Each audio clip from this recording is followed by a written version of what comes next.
पूरी रात काफ़ी तेज़ बारिश होती रही। सुबह बारिश तो रुक गई थी, लेकिन मौसम ठंडा था। हल्की हल्की हवाएं चल रही थी। सुबह के 5 बजे के अलार्म से राकेश की नींद खुली। जल्दी जल्दी तैयार होकर जैसे ही राकेश ने दरवाज़ा खोला तो बाहर का जो नज़ारा उसने देखा तो देखता ही रह गया। एक बार तो उसका खुद का बदन भी कांप कर रह गया। बाहर ठंड से कांपते हुई एक बुढ़िया औरत को अपने दरवाजे पर बैठे देखकर वह बहुत हैरान था। वह बूढ़ी औरत काफ़ी भीग चुकी थी। इससे साफ लग रहा था कि वह सारी रात बारिश में भीगती रही होगी और हो सकता है कि रात उन्होंने राकेश के घर के दरवाजे पर ही गुजारी हो। उनकी हालत देखकर राकेश को दुख होने लगा और वह बुढ़िया औरत की नज़र जब राकेश पर गई, वह देखते ही उठ खड़ी हुई, शायद इस डर से कि कहीं राकेश उन्हें अपनी चौखट पर बैठे देखकर गुस्सा ना हो जाए। न जाने क्यों राकेश को उन बूढ़ी औरत से हमदर्दी सी होने लगी। एक तो वह औरत बूढ़ी थी और फिर रात भर बारिश में भीगती रही। उनके दरवाजे पर दस्तक भी तो दे सकती थी। राकेश यही सोचते हुए खड़ा रहा। वह शायद जाने के लिए मुड़ी तो राकेश ने जल्दी से उस बूढ़ी औरत को आवाज़ दी, सुनिए, क्या आप रात भर इस तेज़ बारिश में यहीं हमारे दरवाजे पर बैठी थी? उस औरत ने हाँ में सिर हिलाया। उसकी खामोशी और झिझक से राकेश को यकीन हो गया कि वह बेचारी दुखियारी और बेसहारा है। राकेश ने उस औरत से रुकने के लिए कहा और अंदर जाकर अपनी बीवी को सारी बात बताई। उसने अपनी बीवी से कहा कि जाकर उस बूढ़ी औरत को अंदर बुलाओ और कुछ कपड़े वगैरह दो, कोई हालात की मारी बेसहारा लगती है। राकेश की पत्नी नीलिमा उन्हें अंदर ले आई, पर वह बूढ़ी काफ़ी झिझक रही थी। उनकी आंखों में एक मायूसी और अनजाना सा दुख नज़र आ रहा था। कपड़े लेने से भी उन्होंने साफ मना कर दिया, पर राकेश और नीलिमा के ज़िद करने पर कि रात भर भीगने की वजह से तबीयत ख़राब हो सकती है, तो उन्होंने बड़ी मुश्किल से कपड़े बदले और दोनों के कहने पर ही नाश्ता भी किया। फिर राकेश और उसकी बीवी पूछने लगे कि आप तो किसी अच्छे घर की लगती हैं, फिर यूँ रात के अंधेरे और बारिश में अकेले कहाँ से आई थी? क्या इस शहर में आपका कोई नहीं है? आपने हमारे दरवाजे पर दस्तक देकर हमसे मदद क्यों नहीं मांगी? इन सवालों से उन बूढ़ी औरत की आंखें छलक पड़ी, जैसे उनकी दुखती रग पर हाथ रख दिया हो।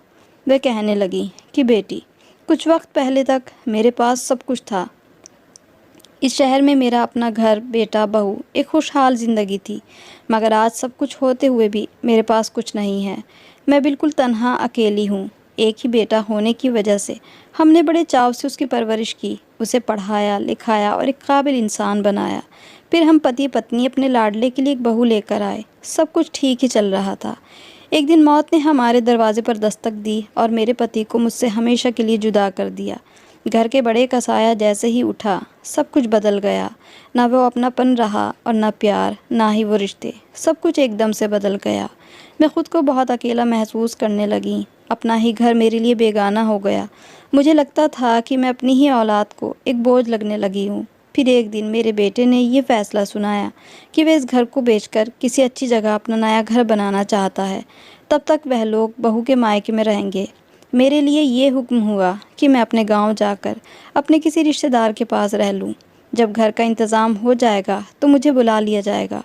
मैं सोचने लगी कि अपने गांव जाकर अपने रिश्तेदारों को क्या बताऊंगी और वहां पर कैसे रह पाऊंगी।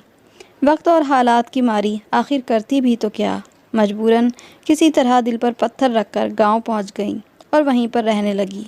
मुझे गांव में रहते हुए 4 साल गुजर गए। मैं शर्मिंदा सी ज़िंदगी के दिन काट रही थी।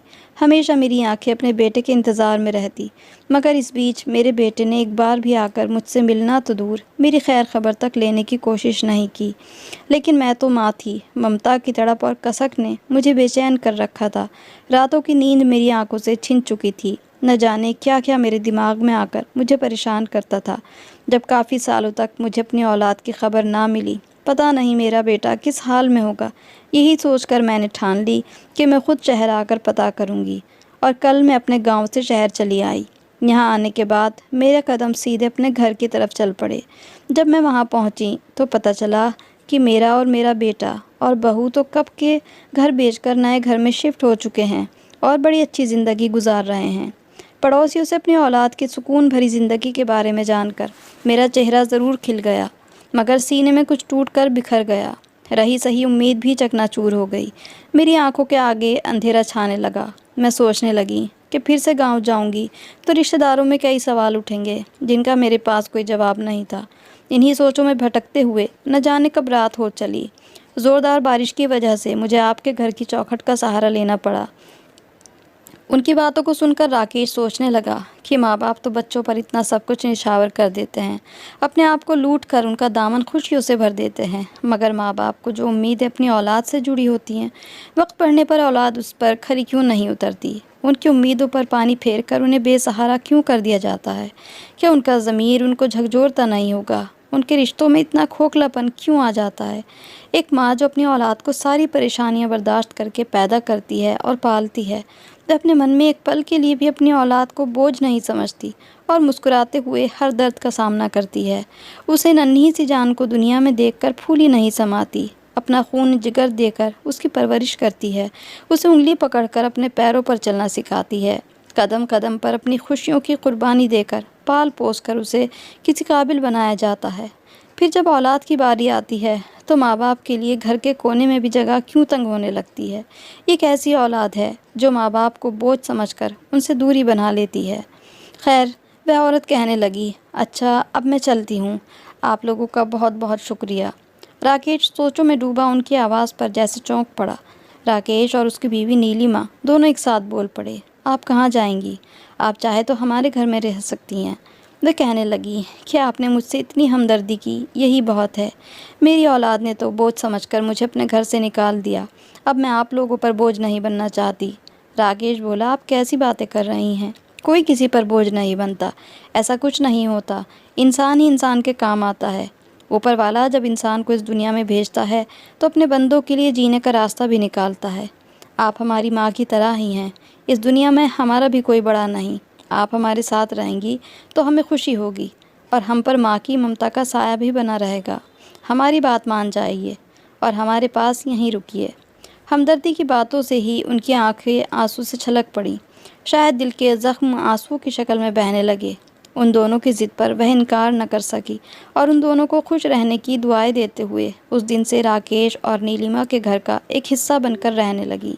राकेश की माँ उनके छोटे से बेटे पीयूष की दादी माँ बनकर। राकेश का बेटा पीयूष अभी 4 साल का था। 2-4 दिनों में ही वह उन्हें दादी माँ कहते हुए उनसे काफ़ी घुल मिल गया था। दिन हो या रात उन्हीं से चिपटा रहता, उन्हीं के हाथों से खाना खाता, उन्हीं के साथ खेलता और उन्हीं के पास सोने लगा। वह भी तो उसे बहुत प्यार करने लगी थी, उसका हर तरह से ख्याल रखती। वह जब से आई थी बावजूद मना करने के खाली नहीं बैठती थी। घर के कामों में नीलिमा की मदद कर देती और अपने हाथों से अच्छे अच्छे पकवान बनाकर खिलाती। उनकी बेमकसद चाहत और पीयूष से उनका लगाव देखते हुए राकेश को लगता कि यह माँ का दिल तो ममता का समंदर था, जितना भी लुटाए ममता की शिद्दत कम नहीं होती। राकेश के घर में उनके आने से उन्हें एक राहत और खुशी मिल रही थी। पीयूष का स्कूल घर के पास होने की वजह से अक्सर बूढ़ी माँ भी नीलिमा के साथ स्कूल चली जाया करती और फिर वापसी में भी दोनों मिलकर पीयूष को स्कूल से लेकर घर आ जाती। नीलिमा भी बूढ़ी माँ का साथ पाकर बहुत खुश थी। इस तरह दिन, महीने और साल गुजर गए और कब बूढ़ी माँ को उनके साथ रहते हुए 5 साल का समय गुजर गया, पता ही नहीं चला। वह उनके घर में खुश ज़रूर थी, मगर न जाने क्यों जब भी राकेश उन्हें बेटे पीयूष को प्यार करते हुए निहारते हुए देखते तो उनकी आंखों में एक अजीब सी प्यास नज़र आती। ऐसा लगता कि उनकी प्यासी ममता को अभी अपने बेटे की तलाश और इंतज़ार है। राकेश नीलिमा से अक्सर सुना करता कि माँ की बच्चों से बहुत प्यार करती हैं। पीयूष के स्कूल में उसके सारे दोस्तों से बहुत प्यार से पेश आती हैं, सबसे बातें करती हैं और खुश होती हैं। एक दिन नीलिमा ने राकेश से कहा कि पीयूष का एक दोस्त है करण, उसे तो देखते ही माँ जी का चेहरा चमकने लगता है और उसे देखते ही अपने सीने से लगाकर प्यार से चूमने लगती हैं। एक दिन नीलिमा ने बूढ़ी माँ से सवाल किया कि माँ जी, आपको इस बच्चे से आखिर इतना लगाव क्यों है?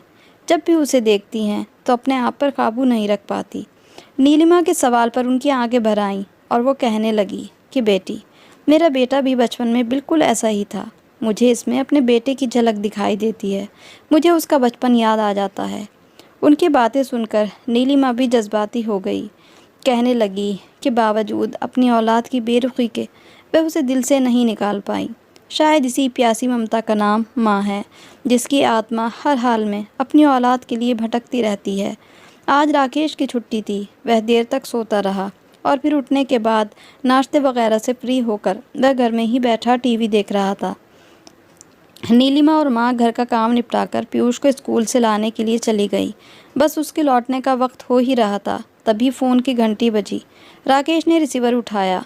दूसरी तरफ से नीलिमा की घबराई हुई आवाज़ सुनाई दी और रोते हुए कह रही थी, आप जल्दी से स्कूल के पास आ जाइए, माँ जी का एक्सीडेंट हो गया है।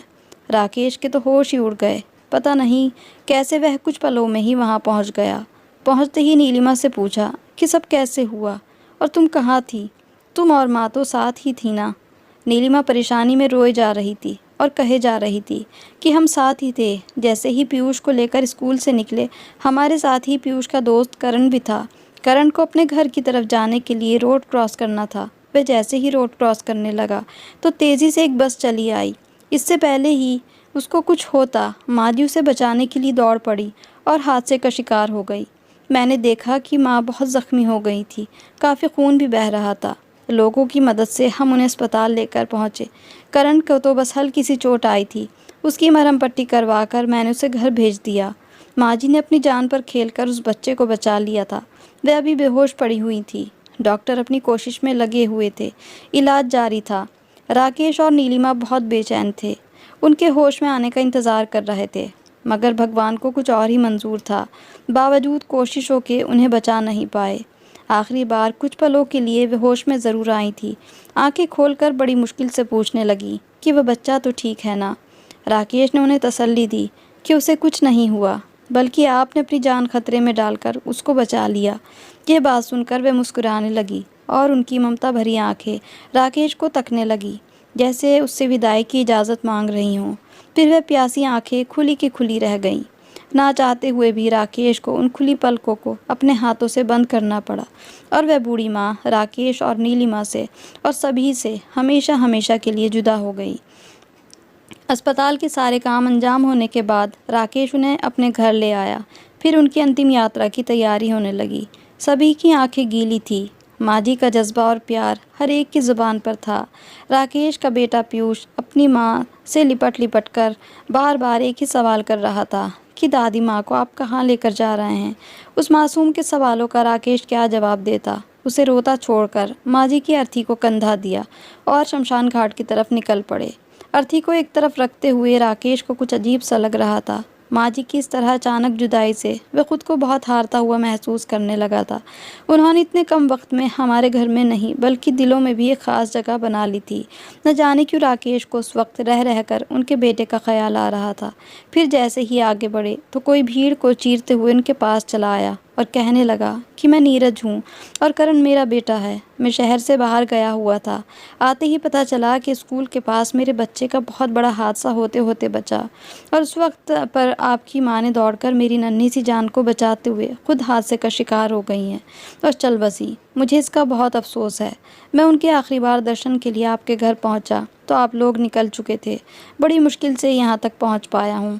मुझे इन महान हस्ती का दर्शन करना है जिन्होंने मेरे जिगर के टुकड़े की हिफाजत की और अपनी जान दे दी, मेरे घर के चिराग को बुझने ना दिया। राकेश अपनी ही सोचों में गुम था। फिर उसने बूढ़ी माँ के चेहरे से कपड़ा हटाया तो नीरज उन्हें देखते ही कांप कर रह गया, जैसे ही उसकी आंखें झपकना भूल गई हों। राकेश उसकी हालत को समझ नहीं पा रहा था। नीरज ने अपने दोनों हाथ मुंह पर रखे और ज़ोर ज़ोर से रोना शुरू कर दिया। अब राकेश नीरज के रोने की वजह समझ चुका था। फिर राकेश साथियों की मदद से माँ जी को चिता पर लिटाने लगा तो नीरज के मुंह से एक दर्द भरी चीख निकली।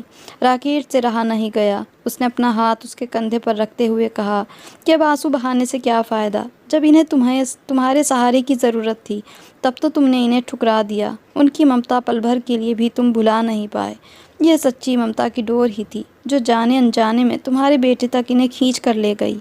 वह हमेशा तुम्हारे बेटे में तुम्हें देखा करती थी और आखिर जाते जाते भी अपनी ममता के आंचल को फैलाकर तुम्हारी औलाद को ज़िंदगी दे गई। अपनी आखिरी सांस तक तुम्हारा नाम कर गई। ज़िंदगी में कभी तुमने उनकी कदर नहीं की। अब मरने के बाद रोने से क्या फ़ायदा। इस दुनिया में तुमने इन्हें दर बदर भटकने के लिए छोड़ दिया था। अब तो इन्हें चैन से सोने दो। भगवान के लिए उनकी आत्मा को चोट मत पहुंचाओ। फिर राकेश वहां से कभी न मिटने वाली दिल से एक कसक लिए बोझल कदमों के साथ निकल पड़ा। दोस्तों ये थी हमारी आज की कहानी। कहानी अच्छी लगी हो तो इसको लाइक और शेयर ज़रूर कर दें। साथ ही मेरे चैनल पर नए हैं तो इसको सब्सक्राइब ज़रूर कर लें और कमेंट करके हमें इस कहानी के बारे में आपकी क्या राय है ज़रूर बताइएगा। तो फिर ऐसी ही अच्छी कहानियों के साथ मिलते हैं, तब तक के लिए goodbye and thanks for watching.